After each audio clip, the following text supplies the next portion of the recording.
बेहतरीन औरतों के लिए पैदा किए। हमने उम्दा औरतें उम्दा मर्दों के लिए पैदा की। हमने नफ़िकार मर्द नफ़िकार औरतों के लिए पैदा किए और हमने बदकार मर्द बदकार औरतों के लिए पैदा किए। ये 4 लाइन कभी भी मेंबर रसूल पे खड़े रहने वाले हमारे सामने बयान नहीं करते। क्यों छुपा रहे हैं वो कुरान की उन बातों को, क्यों छुपा रहे हैं वो दीन और हदीस के हक में दिए गए हक और हक्कानियत को, क्यों मेंबर रसूल पे खड़े रहने वाले हमारे सामने वो सारे राज नहीं खोल रहे हैं? क्योंकि हम उलमा अहले सुन्नत वल जमात से तवक्को करते हैं कि वो हक, हक्कानियत, हुकूक और हुकूकुल इबाद पे बात करे। वो 3.5% वाले जमात के ताल्लुक से आप इतने बयान कर देते हो कि जिसकी कोई हद नहीं। जनाब, मैं आपसे बताता चलूँ कि पूरे हिंदुस्तान में तकरीबन 85% अहले सुन्नत वल जमात की उम्मत मौजूद है। तो आप 3.5% वालों की बातों में वक्त ज़ाया ना करें। अब वक्त आ गया है कि आप इस्लाम का सही रुख हमारे सामने पेश करें। ऐसे मर्दों से भी मेरा सवाल है कि जब अगर वो अपनी बीवियों पे ये इल्ज़ाम लगाते हैं कि ये बच्चा किसी और का है, मेरा नहीं है, तो क्या उनके दिलों में खौफ खुदा नहीं जागता? इस मामले में भी यही चीज़ हो रही है। क्या इनके दिलों में खौफ खुदा नहीं जागता? ये जो केस है, हो सकता है कि ये एक हो सकता है ऐसे केसेस नंबर में बहुत कम हो, लेकिन है तो मौजूद तो है ना। तो शादी हमारी .com मुस्लिम मैट्रिमोनियल वेबसाइट और यूट्यूब चैनल के ऊपर में जो हमारा मिशन है औरों को तलाक को, उसी मिशन के अंदर मैं इस केस को भी देख रहा हूँ कि जहाँ हम तलाक को रोकने की कोशिशें कर रहे हैं। ऐसे हालात में दोभर है जब उस बच्ची का उस बच्चे के साथ ज़िंदगी जीना, तो बेहतर है कि सेपरेशन कर दिया जाए। इसीलिए तो अल्लाह तबारक व तआला ने जवाज़ रखा है ना। ये मेरी ज़ाती राय है, मैं दीनियात की राय नहीं रख रहा हूँ। ये वाली राय मेरी ज़ाती है कि अगर जान पे आपकी बन आई हो तो बेहतर है कि आप सेपरेट हो जाए। लेकिन इस्लाम का जो तस्वीर बिगड़ रही है, उम्मत मोहम्मदिया सल्लल्लाहु अलैहि वसल्लम की जो तस्वीर बिगड़ रही है, दुश्मनाना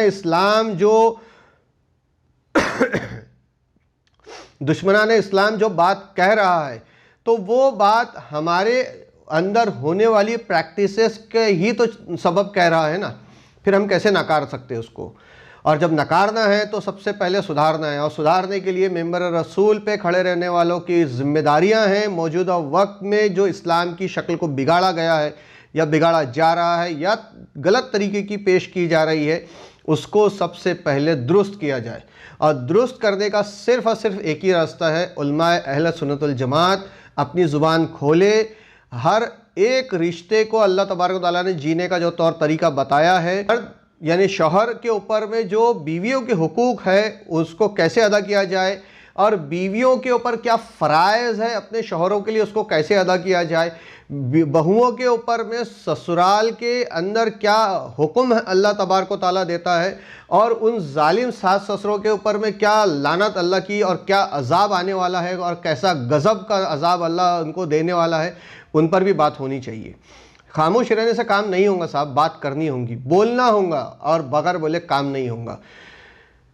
तो आज के वीडियो में मैं जो बात आपसे कहना चाह रहा हूं तो वो ये है, पूरे वीडियो का सारांश आपसे बताने की आखिरी में बात कर रहा हूं। पूरे वीडियो का सारांश मेरे ये है कि आपके पड़ोस में किसी बच्ची के ऊपर जुल्म अगर हो रहा है, आपके रिश्तेदारों में कोई अगर आप अपनी बहू पे जुल्म कर रहा है, कोई उसे खाने से रोक रहा है, कोई उसे बीमारी में दवा से रोक रहा है, कोई उसकी इज्जत को तार तार कर रहा है, कोई उस पर जिस्मानी तशद्दुद कर रहा है, ज़हनी तशद्दुद कर रहा है, तो हर एक रिश्तेदार मैदान हश्र में ज़िम्मेदार है खामोश रहने के सबब में।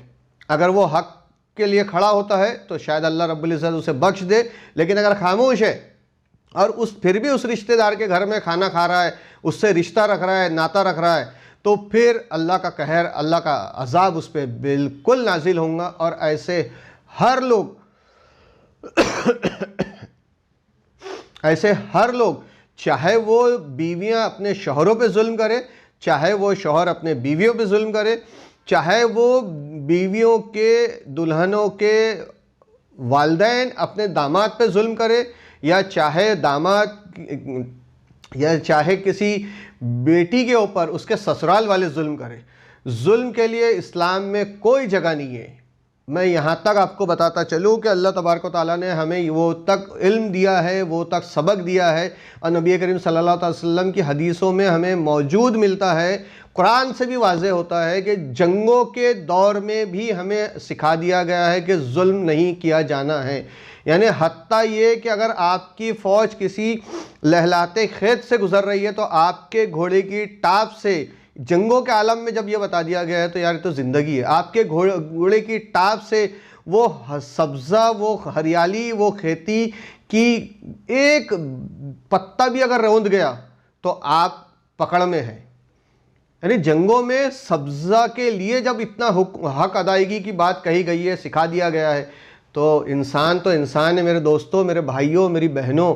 ये वीडियो हर एक तक पहुँचाइए, हर एक तक इस बात को लेके जाइए। इंशाअल्लाह अज़ीज़ और रोको तलाक को में आगे मैं आपके सामने और भी बहुत सारी चीज़ें लाता रहूँगा। आज मैं वो दर्द लेके आया जो मैंने उस बच्ची के फ़ोटोग्राफ को देखा और उस घर के जो हालात मैंने सुने, तो अल्लाह रहम फरमाए उस बच्ची पर, उसको ताकत, तंदुरुस्ती, सेहत याबी दे। आप भी दुआ कीजिए और उन जालिमों को अल्लाह हलाक कर दे और उस पर अल्लाह का कहर नाजिल हो। ये दुआएं आप भी कीजिए, क्योंकि जो जालिम है उस पर तो उसके हलाकी की दुआ आपने करनी ही चाहिए, और जो मज़लूम है उसकी हिफाजत की भी दुआ आपने करनी चाहिए। अगर आप कुछ नहीं कर सकते तो कम से कम दिल में ख्याल करके दुआ कर सकते हैं। ये भी एक तरह से जिहाद है, एक तरह से जिहाद की शक्ल है कि किसी मज़लूम के लिए दुआ करना और जालिम के गारत होने की दुआ करना भी जो है तो वो जिहाद है। तो दोस्तों आज के इस वीडियो में इतना ही। इंशाअल्लाह फिर आप सबसे मुलाकात होंगी।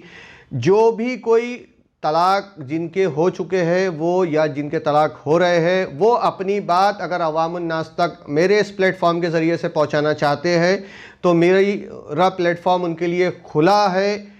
बिल्कुल आइए, अपनी बात रखिए, हम आपकी बात को लेके दुनिया में अवाम के सामने जाएंगे और इंशाअल्लाह अज़ीज़ अवाम को रूबरू करवाएंगे ऐसे जालिमों से, ऐसे मज़लूमों के हक़ में खड़े होने के लिए।